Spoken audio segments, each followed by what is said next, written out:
नमस्कार दोस्तों, आज का विषय है कि ध्यान करते हुए शरीर में आने वाले बदलाव या परेशानियां, समस्याएं क्यों आती हैं और इनका हल क्या है।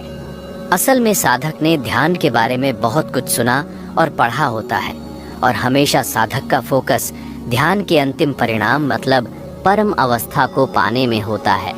लेकिन बहुत से साधक ध्यान के अभ्यास में इन्हीं बदलावों के दौरान आने वाली परेशानियों को बिना समझे घबराहट में या डर कर या उस बदलाव को कोई शारीरिक बीमारी समझकर बिना उसके कारण या उसका हल खोजें ध्यान छोड़ देते हैं। या बहुत से साधक उस पॉइंट पर पहुंचकर ध्यान से उठ जाते हैं। जैसे किसी साधक को अगर 20 मिनट बाद ऐसी कोई समस्या महसूस होती है तो ऐसे साधक अपने ध्यान के समय को ही घटाकर 20 मिनट कर देते हैं। आज आप इस पूरे वीडियो को ध्यान से देख लीजिए। ये मैं आपको अपने अनुभव से बता सकता हूँ कि अगर आप इन समस्याओं परेशानियों के पीछे के मुख्य कारण उनके हल को समझ लेंगे तो आप कभी भी इन समस्याओं की वजह से ध्यान नहीं छोड़ेंगे या आपके ध्यान की गति इन समस्याओं की वजह से तो नहीं रुकेगी।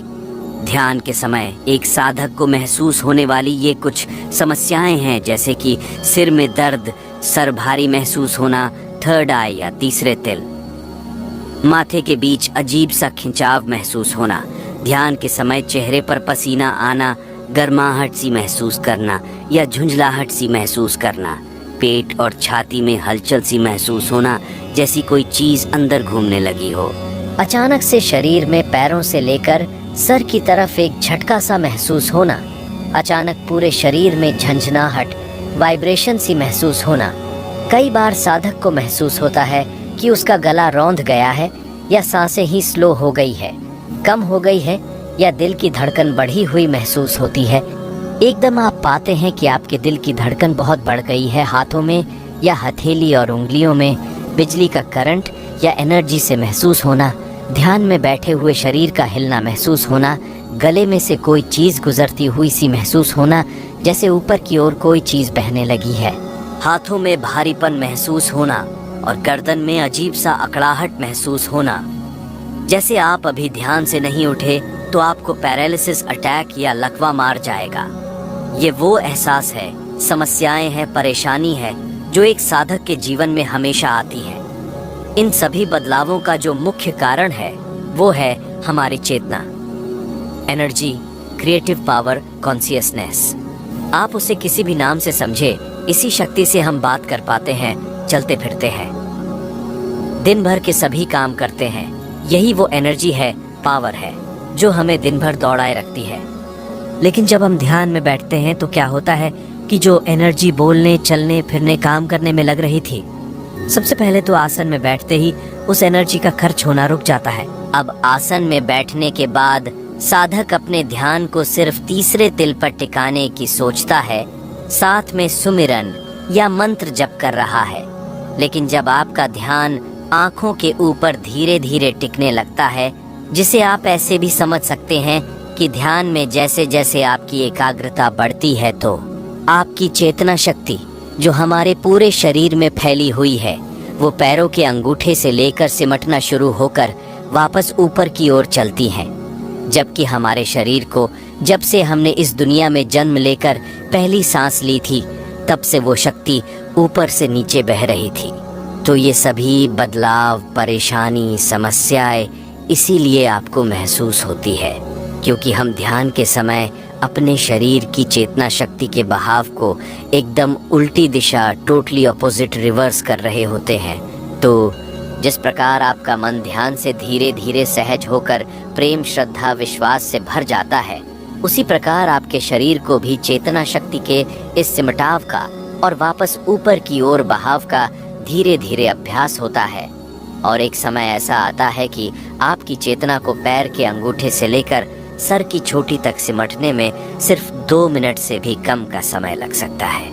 एक सिंपल से उदाहरण से समझिए कि जब आप जिम करना शुरू करते हैं या कोई एक्सरसाइज शुरू करते हैं तो शुरुआत के कुछ दिन आपके शरीर के कई हिस्सों में कई तरह का दर्द महसूस होता है। लेकिन धीरे धीरे जब आप हर रोज एक्सरसाइज करते हैं या जिम करते हैं तो आपका शरीर उन एक्सरसाइज के अनुसार ढल जाता है तो इसी प्रकार ध्यान के दौरान भी आपका शरीर चेतना के सिमटाव, चेतना के उलट दिशा में बहाव के कारण हमें भी ऐसी सभी परेशानियां महसूस कराता है। लेकिन अगर आप इन परेशानियों को सोचकर इसी पॉइंट पर खड़े रहेंगे तो माफ कीजिएगा, ध्यान में आप आगे कभी नहीं बढ़ पाएंगे। आपके ध्यान की अवस्था वैसे ही बने रहेगी जैसी अभी है। आइए अब इन सभी परेशानियों को 3 कैटेगरी में डिवाइड कर लेते हैं, क्योंकि एक को समझने में आपका बहुत समय लग सकता है। तो पहले हम इन 2 समस्याओं को समझ लेते हैं, सर में दर्द, भारीपन या माथे के बीच खिंचाव सा महसूस होना, चेहरे पर ध्यान के समय पसीना अधिक आना, झुंझलाहट सी महसूस होना, बेचैनी सी महसूस होना। असल में जब आप ध्यान में मंत्र जप सुमिरन करते हैं तो आपका ध्यान शुरुआत में एकदम से नहीं लगता, लेकिन आप शुरू में अपनी तरफ से शारीरिक कोशिश या दबाव खुद ही बना देते हैं, जबकि आपको आपके शरीर के किसी भी हिस्से पर किसी भी तरह का कोई दबाव नहीं बनाना होता। अगर आपको ध्यान से उठने के बाद भी सर में यही दर्द, भारीपन या खिंचाव सा महसूस होता है तो आप समझ जाइए कि ये आपके द्वारा अधिक दबाव या प्रेशर की वजह से हो रहा है। ज़्यादातर साधक इसी माथे के बीच में मूवमेंट सेंसेशन को ऐसे समझ लेते हैं कि अभी कुछ घटित होने वाला है या अभी अगले पल आपको कुछ दिखाई या सुनाई देने वाला है। मैं आपको अपने अनुभव से बता सकता हूँ कि जब तक आपके मन में इस दर्द या खिंचाव के लिए यह विचार है, तब तक न कुछ दिखाई देगा और ना ही कुछ सुनाई देगा। तो कृपया इस पर ध्यान न देकर आप बिल्कुल सहज तरीके से मंत्र जप करें और आपको ध्यान में आंखों के पीछे के अंधकार में कुछ भी ढूंढने या देखने की कोशिश नहीं करनी है और न ही अपनी आंखों पर कोई दबाव डालना है। हालांकि शुरुआत में आपके सिर के हिस्से को आपके पूरे शरीर की एनर्जी को संभालने की आदत नहीं होती, तो हल्का सा भारीपन, ये खिंचाव महसूस होना बहुत नॉर्मल है।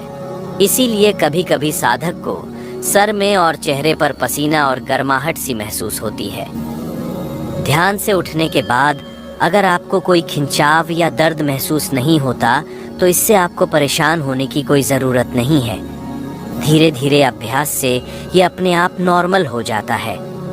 इसके बारे में आप चिंता न करें, बल्कि जब ये आपको महसूस होना शुरू होता है तो आप उस वक्त पे इस पर ध्यान न लगाकर अपने मंत्र जप में पूरा ध्यान लगाए रखें। कुछ ही दिन में आप महसूस करेंगे कि ये दर्द ऑटोमेटिकली ही कम हो गया है या ख़त्म हो गया है।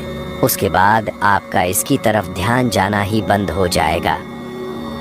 दूसरी कैटेगरी है जिसमें साधक बहुत डर या घबरा जाते हैं कि उनको कोई शारीरिक बीमारी हो गई लगती है। कभी कभी ऐसा लगता है कि आपका गला रौंद गया हो, जैसे आपको सांस लेने में दिक्कत हो रही है।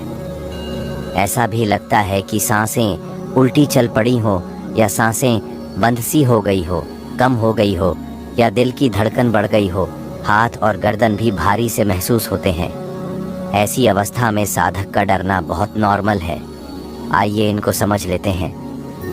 पहला कारण है कि जब आपकी चेतना सिमटती है तो जहाँ जहाँ तक आपकी चेतना सिमट चुकी है, जैसे कि आपकी बॉडी कंधों तक सुन्न हो गई है, इसका मतलब आपकी चेतना कंधों तक सिमट चुकी है, तो शरीर के निचले हिस्सों को अब एनर्जी की उतनी ज़रूरत नहीं है जितनी कि हमें दिन भर के काम के लिए चाहिए होती है। तो इस अवस्था में ऑटोमेटिक आपकी सांसें धीरे स्लो हो जाती है। सांसों के स्लो हो जाने की वजह से आपके दिल की धड़कन भी स्लो हो जाती है। लेकिन इस अवस्था में अगर आपका ध्यान एकदम किसी भी वजह से टूट जाए, जैसे कोई बाहरी आवाज़ इतनी तेज़ सुनाई दे या आपको कोई ऐसा विचार एकदम आ जाए कि आप एकदम जाग उठे या आंखें खोल लें, तो इस अवस्था में जैसे ही आपका ध्यान नीचे गिरता है तो जो चेतना शक्ति सिमटकर कंधों तक आ चुकी थी, दोबारा पूरे शरीर में दौड़ने लगती है। इस अवस्था में आपको एकदम गहरी सांस आती है तो आपको वहम सा होने लगता है कि कहीं आपकी सांस तो नहीं रुक गई थी, और फिर आप पाते हैं कि आपका दिल ज़ोर से धड़कने लगता है। फिर आप डर जाते हैं कि कहीं बीपी घट गया है या बीपी बढ़ गया है। क्या हुआ था? जबकि आपके दिल की धड़कन को पेश बनाने के लिए जैसे ही आपकी सांसें नॉर्मल होती है, जो कि पहले स्लो हो गई थी, तो दिल की धड़कन भी कुछ सेकंड्स के लिए बढ़ेगी और फिर नॉर्मल हो जाती है। इसमें आपको घबराने की ज़रूरत नहीं है। दूसरा कारण है नॉर्मल लाइफ में हम हमेशा बिना सांसों पर ध्यान लगाए सांसें लेते रहते हैं। ना ही हमें इसके लिए कोई विचार करने की ज़रूरत है, ना ही कोई प्रयास करने की ज़रूरत है। तो कुछ साधक जो ब्रीदिंग मेडिटेशन करते हैं, जिसमें सांसों के आने जाने के ऊपर ध्यान किया जाता है, ऐसे साधक कई बार अपनी तरफ से सांसों की स्पीड पर बंद लगाने या उन्हें कम या ज़्यादा करने की कोशिश करते हैं, जो कि बिल्कुल गलत है। आपको अपने शरीर के किसी भी नर्वस सिस्टम के साथ कोई छेड़छाड़ नहीं करनी है। ये जो लोग पहले किया करते थे वो हमेशा अपने गुरु के व्यक्तिगत पर्सनल गाइडेंस में करते थे, तो आपको ये सब नहीं करना है। आपको गले के आसपास और सर के पिछले हिस्से में जो महसूस होता है, अकड़ाहट सी महसूस होती है या ऐसा महसूस होता है कि वहाँ से कुछ गुजर रहा है, ऊपर जा रहा है, तो जब आपकी चेतना सिमटकर कंधों से ऊपर चलती है तो आपके गले में से गुजरती है।